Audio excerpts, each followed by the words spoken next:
Hello, my name is Ben Loomes. I am the CEO and Creative Director of Syrinscape. What are we going to be talking about today? We are going to discuss why music and sound at the gaming table. What does it do? How does it do it? I will show you prepping for running a session using Syrinscape and the online player, our tool for running your games remotely in combination with any virtual tabletop. We will do a bit of a deep dive into some sound design questions, how it works, and how you can do it yourself. And members of the Syrinscape team will be in chat, ready to answer your questions and chat and say hi and enjoy. Fantastic. That's what we'll be doing. First, a couple of intros. In case you've lived under a rock for the last few years, what is Syrinscape? Syrinscape is the app that brings immersive music and sound to your tabletop games.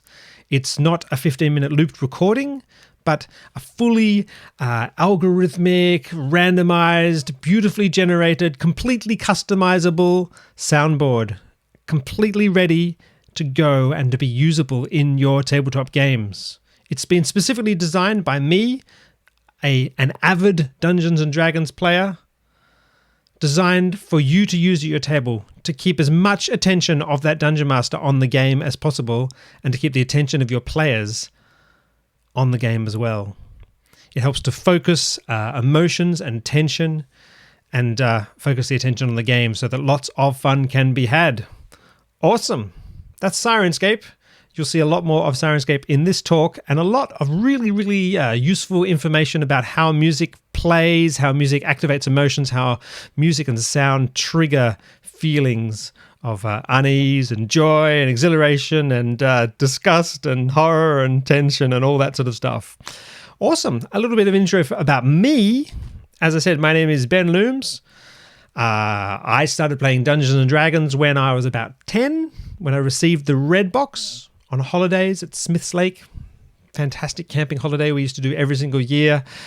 That red box was just extraordinary. You had to color in the dice with crayon so that the crayon would get into the grooves of the dice so you could actually see them. See the numbers. It was awesome. The illustrations were amazing, blew my tiny mind. I played a lot of Advanced Dungeons & Dragons all through my youth. Once I left school, I studied composition at the University of Sydney. Australia's most prestigious university, but then I'd say that, wouldn't I, because I went there. Fantastic, studying with composers like Peter Sculthorpe, Ross Edwards, Anne Boyd, some of Australia's greatest composers. I worked professionally as a classical singer, singing in the chorus of Opera Australia a lot, and singing lots of lead roles with smaller companies. I'm a pianist and a cellist and a bit of a recorder player and all sorts of things. And an amateur programmer on the side. My career was sort of this strange combination of different factors coming together to make this perfect storm and to make Syrinscape. It's been a very, very wonderful and interesting journey. And it's really lots of fun, inspiring, meeting great people. Not getting to go to conferences this year, which is very, very sad. I'm missing hanging out with the fans and amazing gaming people, playing insanely late into the night and then exhibiting in the exhibit hall. So I'm glad at least we can all be together this way. And say hi in the chat if you haven't said already. Tell us where you're from, where you are now, how you're doing, and we'll chat and engage in the chat on Twitch and really enjoy doing that. Awesome. How did Syrinscape get invented is another question. The last thing I'll do before we get stuck into these really interesting musical kind of things. Syrinscape was a result of me playing at the gaming table as a composer. I kind of expected and enjoyed the music that you would get in film, and it kind of felt a bit strange for me to have silence at the gaming table. I started making recordings for myself. 15-minute kind of looped recording that would go round and round end to end nice and smoothly.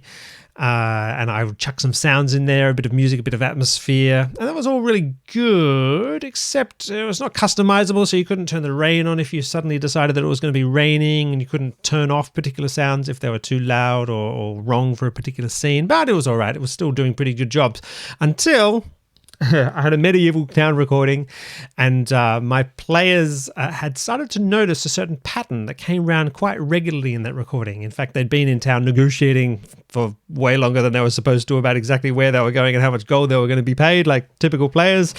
And there was this pattern, this oh. And after about the 5th time this came around in this recording, they literally stopped the game, and all of them together with the recording went, oh. So rather than the sound bringing my players into immersion and making them feel like they were really in an environment, it was actually taking them out of immersion, breaking the fourth wall and making them feel like, they were listening to recording. So I started to try and make my recordings longer, which meant in dragging more and more sounds into my sound editor and trying to distribute them and mix them and set them at different values and all that sort of stuff and volumes. It eventually occurred to me that this is the sort of thing that a computer could actually do reasonably well. A computer might be able to pick random samples, put them in a random direction, apply the appropriate amount of reverb depending on how far away they were, balance them, mix them, and deliver them, and do this continuously. So, as an amateur programmer, I grabbed Python, which some of you may have heard of, got a few kind of really rich media plugins and got that going and wrote myself a fairly dodgy version of Syrinscape maybe 11 or 12 years ago now, and I shared that online as donationware after I'd been using it myself for a while, and people loved it, which was really, really cool. If you use the Wayback Machine, you can go and see what the Syrinscape website looked like many, many years ago, and and see what it was like. You can even see some really, really old forum posts for some of those forums that still exist. I was doing an opera project at the time where I was conducting and composing. We were creating operas from scratch with amazing groups of young people, which was incredible. And the entrepreneur who was running that had a business background in tech. And people were asking for Syrinscape on iOS and more material and how was I going to do it. And I actually literally approached my entrepreneur friend and artistic backer for a business contact, for someone, in fact, a programming contact, for someone who could write in Objective-C, which is a bit of a frightening language to write in. And he was kind of like, what's this thing? Tell me about it. And before I knew it, I was, writing business proposals and doing analyses of the market and the size of it and all that sort of stuff. And then, one thing led to another. He put in a whole lot of money, I put in a whole lot of time, and here we are with this amazing career that I've got, building sound and traveling around the world.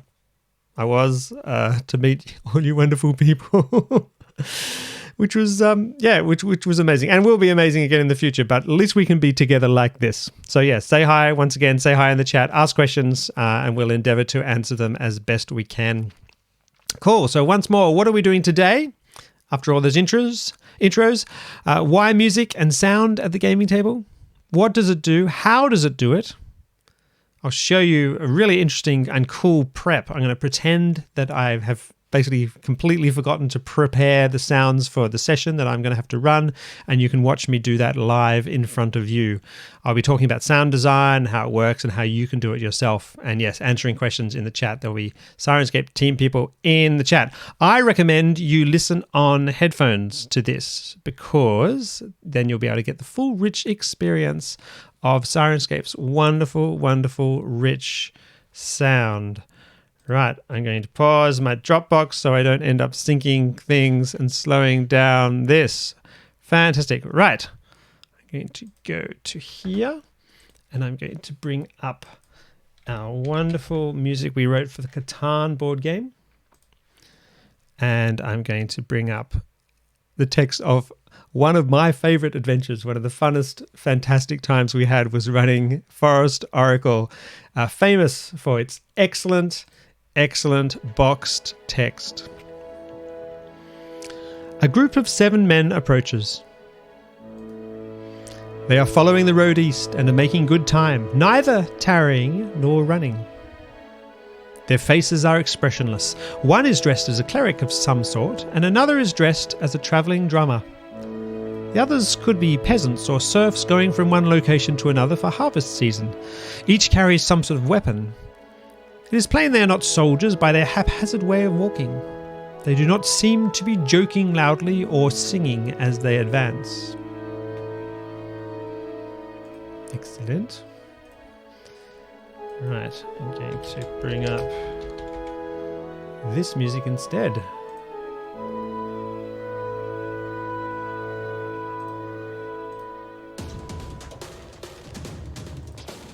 A group of 7 men approaches. They are following the road east and are making good time, neither tarrying nor running. Their faces are expressionless. One is dressed as a cleric of some sort, and another is dressed as a travelling drummer. The others could be peasants or serfs going from one location to another for harvest season. Each carries some sort of weapon. It is plain they are not soldiers by their haphazard way of walking. They do not seem to be joking loudly or singing as they advance. So cool. Okay, what about this one? Excellent. Okay.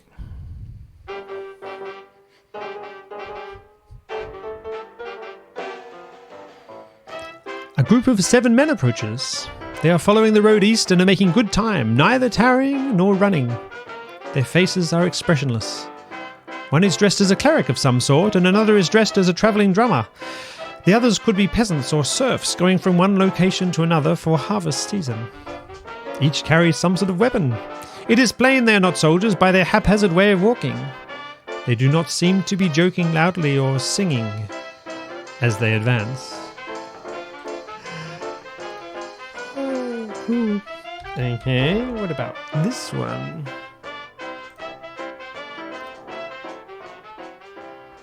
Oops, wrong one. This one. Here we are.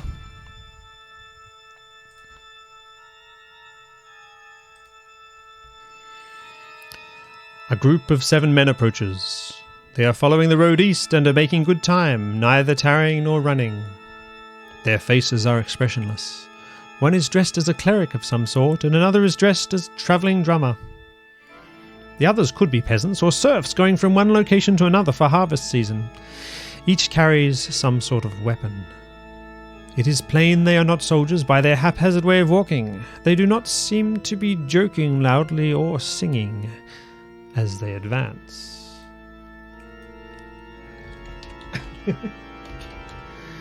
Okay, what about this one?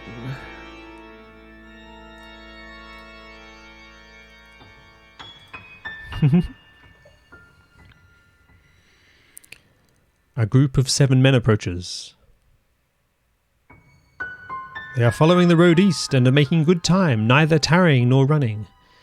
Their faces are expressionless.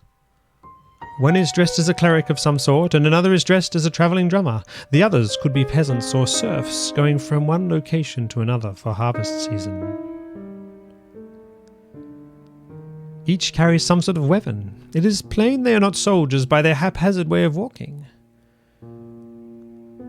They do not seem to be joking loudly or singing as they advance. So, what does music do? Why does it make that scene change so dramatically? The music is able to completely reinterpret everything that I'm imagining in my imagination. The music elicits an involuntary, automatic emotional response. It works subliminally. That is, we don't think, oh gosh, that drummer just did a cheerful rim shot. Everything must be well, and those people are lovely. And we don't think, oh no, there's a minor ninth. I'm suspicious. But we do react automatically to those emotional cues. The music develops the characters and connects emotions and ideas together. Wagner fully developed the concept of the leitmotif in his own music.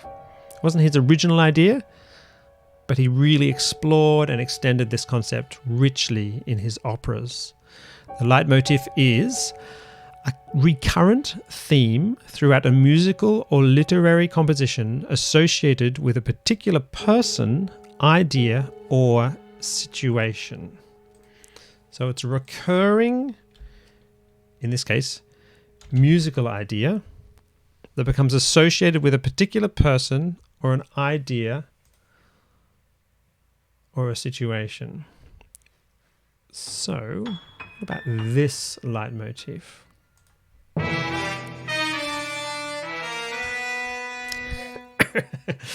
Excellent. So I can instantly see the situation. James Bond has just done something very, very awesome, like he's been struggling in a bathtub with the baddie. He manages to plunge out, and there's a bar heater right there. He grabs it and plunges it into the water and electrocutes the baddie. Or he's just done a particularly irresponsible maneuver in a car. Excellent. I can actually see the James Bond that is the James Bond that I sympathize with. I can see what his suit looks like. I can imagine how he walks. I know what his voice sounds like, how cool he is. All of that elicited by 1, 2, 3, 4, 5, 6, 7 notes. Only 7 notes. Not even with the original arrangement. This is a resynthesis of that little motif that I did myself, so we don't get a copyright strike. Excellent. What about this one?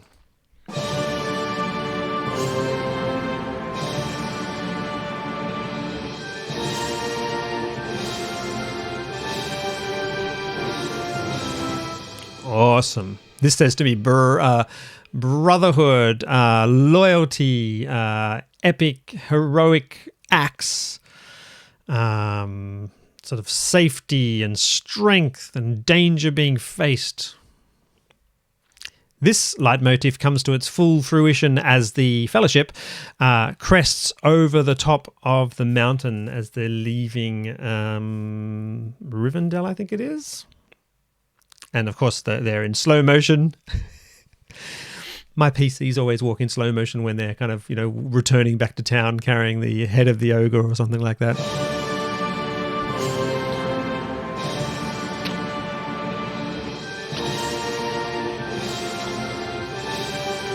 Awesome. So the score of The Lord of the Rings is rich with leitmotifs, including this one.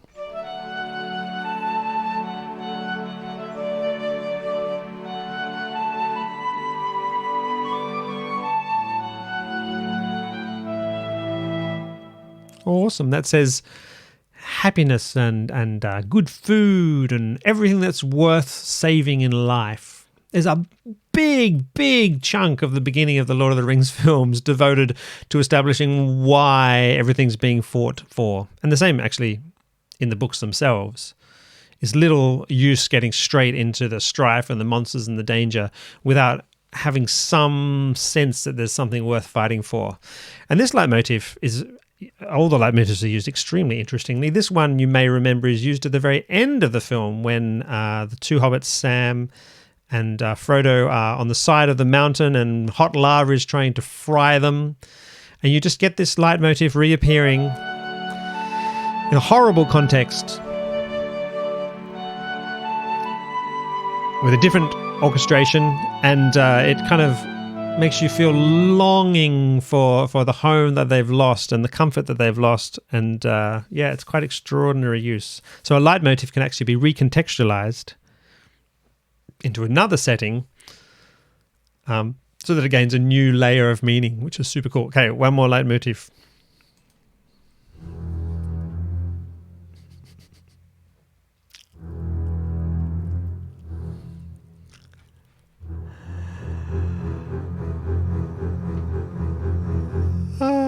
Isn't that amazing?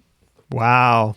I mean, if you're in the water and you hear that, or you even imagine it or start thinking about it, it makes you want to get out so you don't get eaten by a shark. Only 2 notes. Da-dum, da-dum-dum. But that leitmotif is associated very effectively by John Williams with, the horror of submarine danger and teeth. Excellent, excellent, excellent. I would argue, if you are using only the color of your voice and the descriptive power of your words to paint your scenes, then you are missing out on a whole wealth of potential, a potential for immersion and emotion that's been realized in movies for decades, This is not a new concept, using music to cue emotion, connect ideas, enrichen what the words by themselves are evoking. But wait, there is more, of course. Movies do not use only music. The director of Bride of Frankenstein, a film that did all right, James Whale said, "Lock yourself in a windowless room alone, turn out the light, and put your radio on in such a way that all you get is screams and moans and unearthly noises produced by static. Unless you are a rare exception, you will very hastily switch on the light, fully expecting to see some terrifying intruder in the empty room with you." So there's unearthly sounds of a detuned radio evoke terror and dislocation and inhumanity and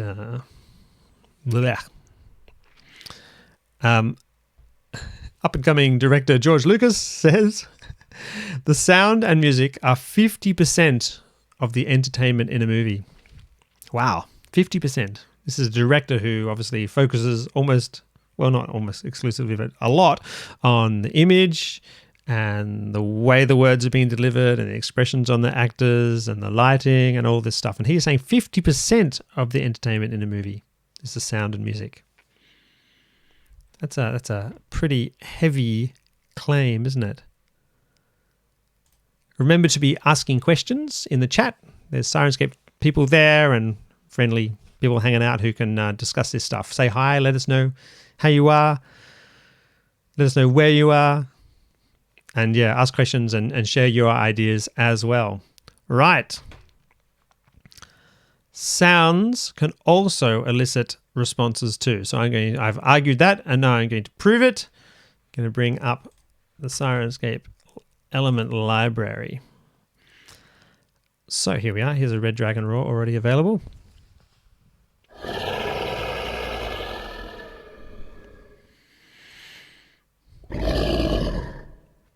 Excellent. I like this particular dragon quite a lot because it's sourced from my own voice, so I'm very proud of how manly I sound. So that kind of sample started with like kind of, but after the wonders of pitch shifting and formant shifting and EQing and layering, it sounds very, very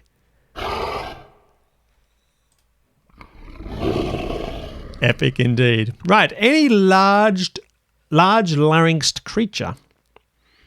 You know, this is the larynx, the thing that produces the vocal noises. It's going to have a big mouth with big teeth. It's going to have large muscles, and will create an automatic, involuntary, irresistible fight or flight response in the human being. So just hearing this sound at some deep evolutionary level is going to make the Homo sapien feel uncomfortable, excited, activated. The digestion shuts down a bit. The pupils dilate to get light in. The muscles become twitch responsive. So that's sound as a leitmotif. Okay, what about this one? Skittering spiders. So I'm just searching in the Syrinscape element library here in the online player.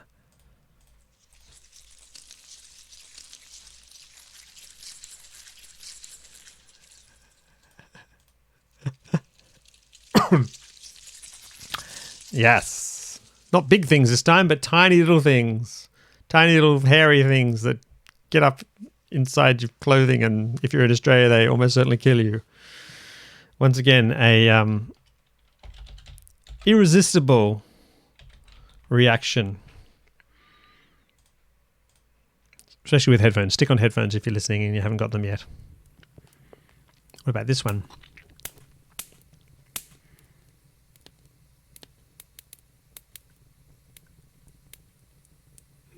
It's a warmer feeling, isn't it? A safe feeling, a secure feeling, a source of warmth and cooked food, probably tended by someone kind. This isn't, for instance, the sound of a roaring, aggressive bonfire, or a house fire, or a building fire, or whatever, or a forest fire, which could spell doom. This is distinctly the sound of a fire in a hearth.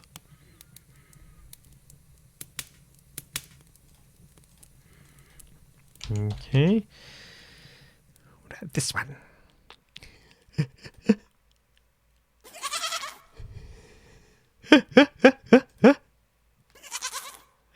Isn't that cute? Oh, so a creature with a tiny little larynx.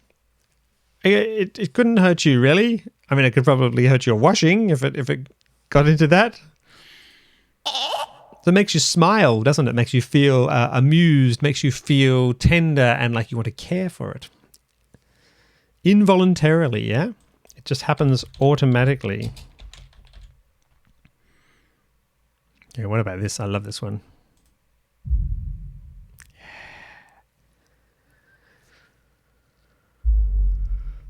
Whoa. So we all know what that means, eh?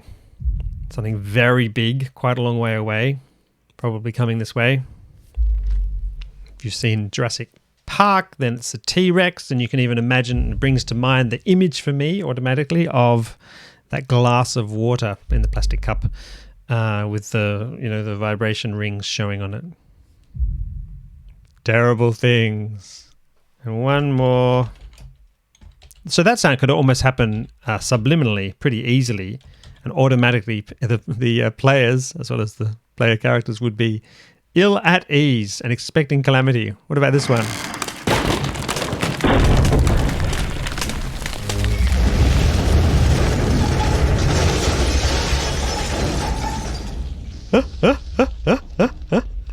So, yeah, not so subtle, that one. That one's not going to go unnoticed at the table, but will certainly, once again, elicit a series of visions and sights in my brain about what I'm seeing, about what danger there is, flying splinters, sharp nails, catastrophe, sadness, all without having to describe anything all these things are. I just trigger those sounds and automatically the players are immersed in the story and can see the situation.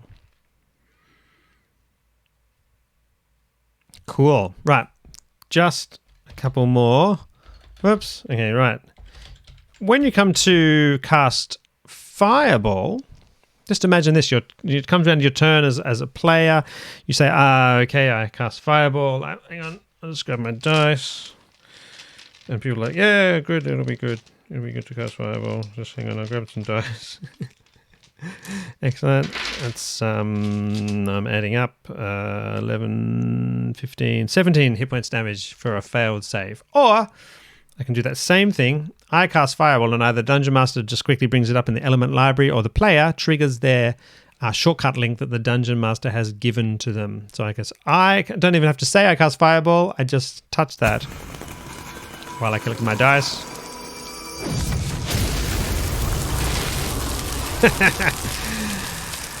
Awesome. I can say 13 hit points. I rolled worse with the sound. That's sad. 13 hit points damage on a failed save. That's a terrible roll. Or it comes to a cleric's turn, and rather than just sort of saying, oh, all right, okay, I heal you, the player raises their hands, looks to the heavens,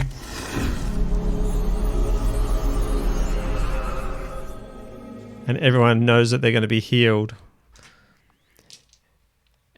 All those little magical elements to the sound kind of evokes imagery and awesomeness. Cool. Okay. So that is the power of music and sound at the gaming table. I hope I've convinced you. If I haven't, argue with us in the chat and we'll discuss it. How do I do that? And how do I, more importantly, do it in a way that creates immersion for my players and doesn't distract me as a dungeon master or a game master? Super, super important. Just a channel ID. I am Ben Loomes. I'm the CEO of Syrinscape, and I'm talking about immersion and how to use. I'm using the Syrinscape Online player. This is our tool which we built, which is compatible with virtual tabletops. You can transmit the sounds to your players. So we are hearing this little app here, Syrinscape Online player. I'm controlling it from a browser window, just in Chrome, and whoever of my friends, is running the online player on their machine, on their phone, or anything will also be hearing those sounds playing. That's how it works. You control the sounds from a browser window in Chrome, and then each of your friends, wherever they are, I did it again, I keep making my window disappear, runs an online player and they all hear the sounds. It must be a Windows thing where you grab the window and shake it and it comes into the foreground. That's really cool. I didn't know about that. Awesome. Right. Here's a quick demo of how you can do this for yourself using the Syrinscape online player. Oh, damn, said the Dungeon Master. I forgot to do any sound prep at all for the game that's happening this evening. This is all going to have to be done right now in front of these people who are watching. So, awesome. How quickly and easily can I get this done? And if I gloss over things or use terminology that's not clear, ask in the chat, ask in the chat, ask in the chat. Keep that chat going. Right, in the game tonight, the first scene is in a mysteriously, slightly foreboding elven village. And I know there's some lovely music in Undermountain Forest, which is really, really lovely. So I'm going to use this as my home. This sound set as my place where I'm going to store all the sounds for tonight's game. So the first thing I'm going to do is just simply duplicate that sound set. The one you're seeing at the moment is the official version of Undermountain Forest and can't be edited. This version, Undermountain Forest Custom 1, is my version. And I can do anything I like with it at all. So I'm going to call it Friday's Game. Bink. And that means I can find it again easily by searching, and you'll see me do that quite a few times. So, meanwhile, my players are still messing about trying to work out how many spells they'd actually used last session and lie about it so that they're, pretty much ready to go almost at full power, even though they shouldn't be.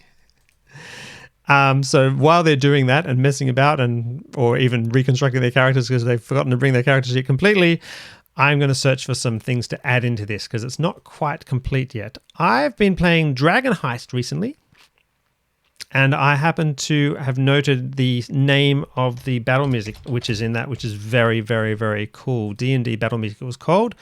So I'm going to add that in. I just search in the element library and go plus, and that gets added into my lot of elements. Here I am using terminology. An element is a single aspect of the sound design. A bit of music, or the wind sound, or the roaring of a monster, or the bears in the distance, or the hot day insects.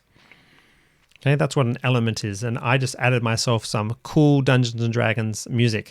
I also remember that Avernus, Descent into Avernus came out recently from Syrinscape, and there's apparently some like really cool sort of heavy metal type music. So I'm going to have a look in here, like kind of rock music, which might be good for some of my encounters when things get really tense. Here we are, Avernus rock music. Okay, so there's the music element, which plays the rock music. I'm going to copy that into my Friday's Game. I'm going to hit copy, and that's copying that element into that Friday's Game sound set. They're probably going to end up in a swamp at some point if I actually ever finish negotiating with the elves. So I'm going to just search for swamp. Over here, it says there's a swamp sound set. Excellent. A sound set is a complete set of elements and the moods that run them. What a mood does is it starts certain elements and sets them to a certain volume. That's all a mood does. There's an oppressive heat. I just might copy that completely. Copy to sound set. It's already auto-filled Friday's Game because that's where I copied the element to before. And that's copying all the elements needed to make the sound of the oppressive heat. And you'll see that working later. Awesome. And I know there's probably going to be a lizard folk battle. Lizard folk. Are there lizard folk anywhere in Syrinscape? Oh, maybe I need to not have space. There we are. Right, so Ghost of Saltmarsh has a mood with the word lizard folk in it. That's interesting. I'm going to search lizard folk battle. There we are. Awesome. So I'm going to copy that mood as well. Copy. And that does that. Awesome. Good. That's the prep. I'm all done. I'm all ready. My players are now ready for the game. So I'm going to go back to my Friday's Game. And let's see what I've got here. Yep, there's my oppressive heat mood and my lizard folk. I'm going to trigger this night because that's got the inner forest music, which I really, really, really love. Beautiful. The inner forest element starts, and I'm going to narrate where we were up to in the adventure using Forest Oracle again because I really love it. The front door is not locked. The sound of gentle breathing comes from inside. When the door is open, sunlight illuminates the room. A young man sleeps on the bed. The room is furnished with 2 wooden chairs, a table, a couch, pantry, bed, chest, and a stack of firewood for the fireplace. I look down in the text just below this box text. So before you ask, it says, the fireplace has no secret compartments. Which seems to me like a rather peculiar thing to mention specifically. It doesn't actually specify, but I'm presuming the 2 wooden chairs also don't have a secret compartment, nor do the table, the couch, the pantry, the bed, the chest, or the stack of firewood. I love Forest Oracle so much, it's so cool. Right, eventually they leave and go to the swamp, and here's that mood that I talked about. This mood starts these elements and sets them to all their particular volumes so that the balance is just beautiful.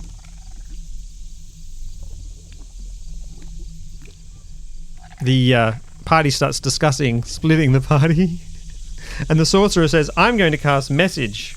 Okay, so while they're just checking the rules of message and how many words they can do, I type message into the element library, and I just touch.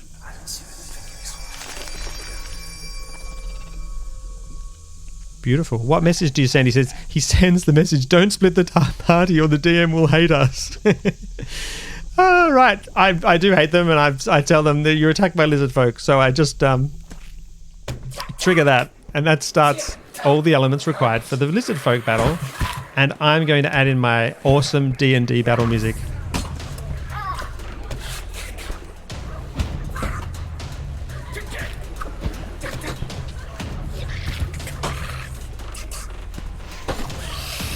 Isn't that excellent? Good, good.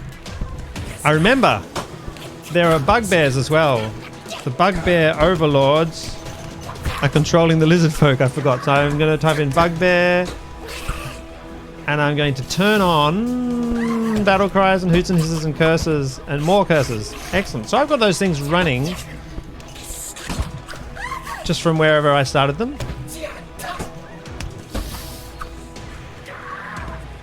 Awesome. And I'm going to just save that entire mood. Save current state, so whatever's playing at the moment, as my battle. And that'll actually copy in the necessary elements, the additional ones. There we are. And they're running now. And I have a mood that I can come back to later if I need to. Good. Ask questions if you need to. Now, ask the questions. It goes back to the swamp. I'm actually going to change the name of this mood to swamp so it doesn't look so weird. Excellent. Oh, did you get poisoned? How sad. Don't talk about splitting the party again. The cleric is going to cast restoration, so I quickly type in restoration into the element library, which brings up lesser restoration, which I just touch while they're talking about what gets healed. You saw me cast a cure spell. So there's sounds for sort of minor cures like this one. And sort of they get more and more major as they go along. If you don't find a particular spell, you can actually just instead type in the level. And if it's a first level spell, it will sound quite minor. Or if it's, say, 7th level, they sound more and more and more and more epic as they go along.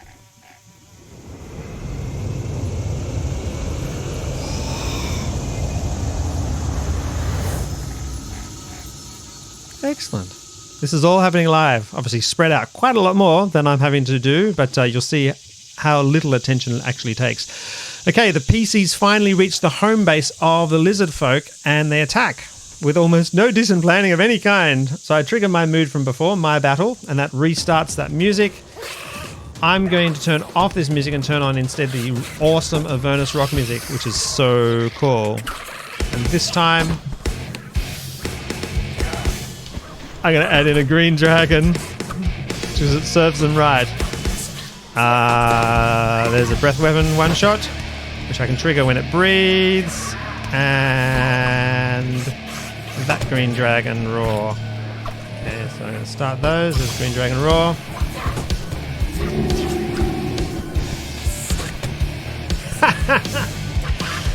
Green dragon breathe, so I just touched that.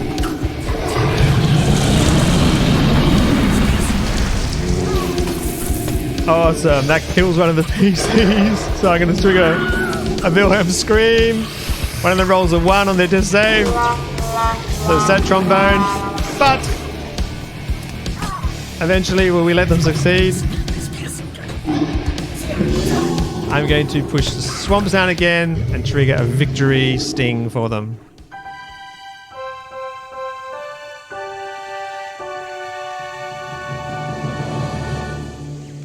So there you go. That's that's me prepping and running a game in front of you. And that's how easy it is.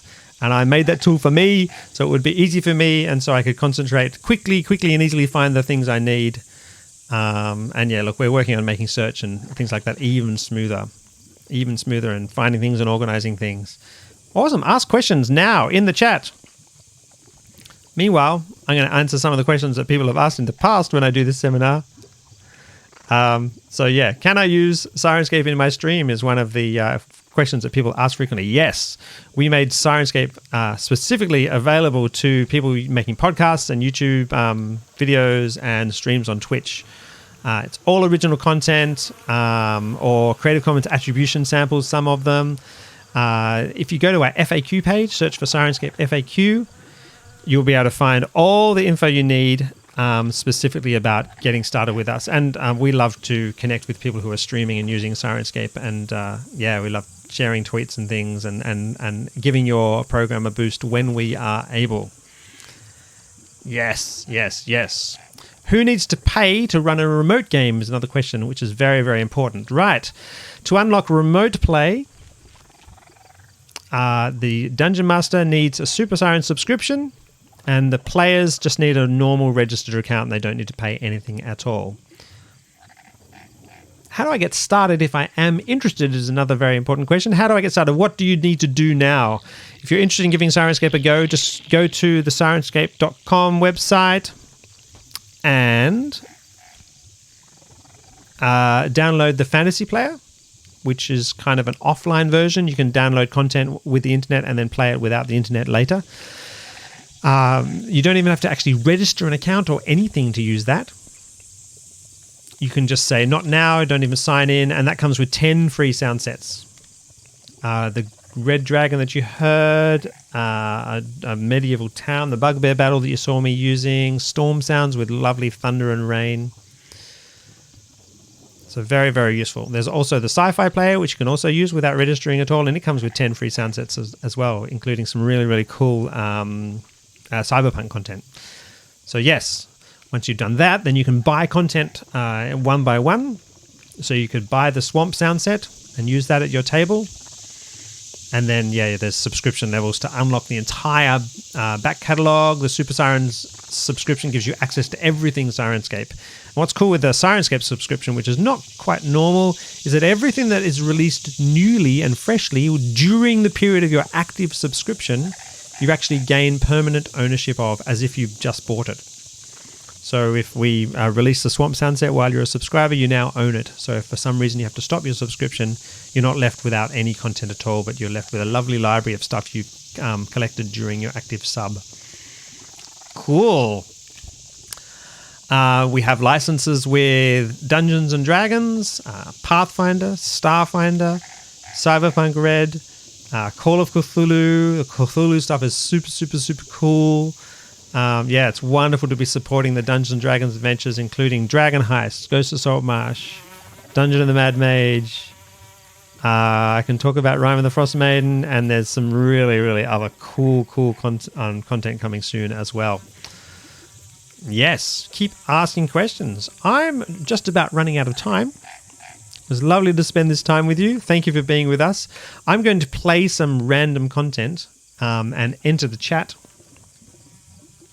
so I can continue to chat with you and answer questions and interact and really enjoy being a part of PAX. It is sad not to be with you all.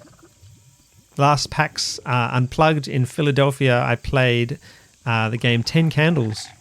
Jason Bullman game mastered that game, and it was it was like a mountaintop experience in terms of role playing. It was absolutely incredible. We played from 10 p.m. to 3 a.m. and then had to man the stand during the day, which was kind of insane. But that's what cons are all about, and that's why I'm sad I'm not there. And looking forward to being back with you all again. Continue to ask questions. We have a little bit of time left, so while I play some cool music, we can answer those questions and connect with you in other ways. Yes. And remember, if you ever have any support requests, go to email support@sirenscape.com. There's a lovely team of support people who can answer your questions, including me, as quickly as possible. We are going to be releasing some cool stuff on our new Twitch channel. So go to twitch.tv/Sirenscape if you've got a moment and just hit follow so you can see those excellent stuffs as they appear. I have been Benjamin Loomes, and I've enjoyed spending this time with you, and I hope to see you at a con soon. Do make sure you come to the Syrinscape stand and shake our hands if we're ever able to do that again. Excellent. Miss you all. Game on, most importantly, and even more importantly than that, sort of do it in the most noisy way you possibly can. Awesome. See you. Enjoy the show. Right. Some sounds.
If we must.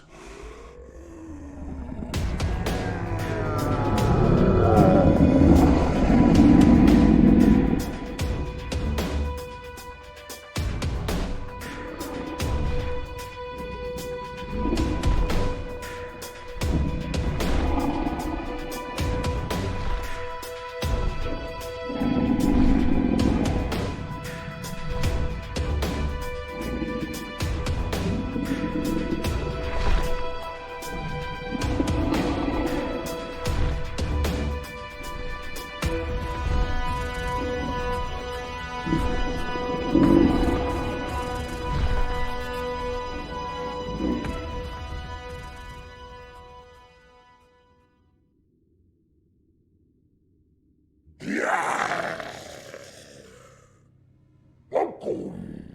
Prepare to die.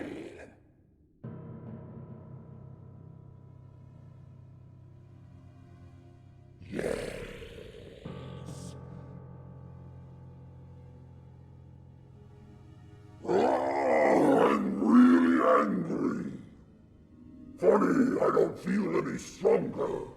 Maybe because I'm always angry. I'm always on top condition. Stands to reason.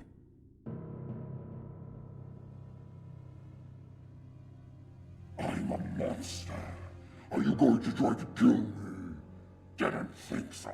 Go kill some goblins or something. On second thought, goblins aren't monsters, they're people. So maybe you should call yourself a people killer.